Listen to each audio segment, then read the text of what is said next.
Život je sastavljen iz neuspjeha. Svaki toliko nešto uspije.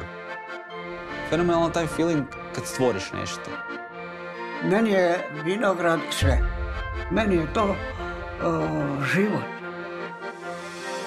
Mislim da takvog vina u Hrvatskoj nema. Ili ću raditi to prirodno, ili to neću raditi.